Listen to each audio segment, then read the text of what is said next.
Hello అందరికీ, welcome back to one more mini blog. చల్లగా ఉన్నప్పుడు మీకు ఏమేమి తినాలనిపిస్తుందో కమెంట్ చేయండి. కొంతమంది అయితే ఐస్ క్రీమ్ తింటారు, ఇంకొంతమంది అయితే హాట్గా పకోడీ తింటారు, మిర్చి బజ్జీ తింటారు.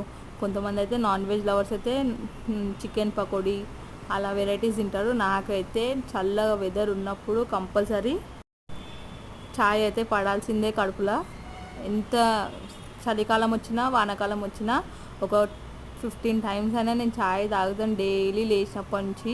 ఎందుకంటే చలి పెడుతుంటుంది, తాగాలనిపిస్తుంది. ఇంకా ఈరోజు ఈవినింగ్ 6:30కి అయితే దడా అని ఒకటేసారి సడన్గా ఉరుముల మెరుపులతోనైతే వర్షం స్టార్ట్ అయిపోయింది.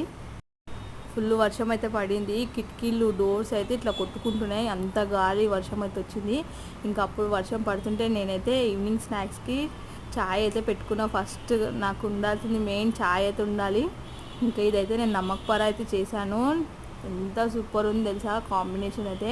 నాకు చాలా ఇష్టం ఇలా ఛాయ్ ఎంబడి బిస్కెట్ అయితే ఎవరైనా తింటారు కదా, రొటీన్ అది. నాకు ఛాయ్ ఎంబడి కన్నా బిస్కెట్ కన్నా ఛాయ్ ఎంబడి ఇట్లా కొంచెం స్పైసీవి సాల్టీవి తింటేనే నాకు చాలా ఇష్టము. మురుకులు కానీ నమక్ పరా కానీ మిర్చి బజ్జీ కానీ సమోసా కానీ ఇట్లాగే తింటాను.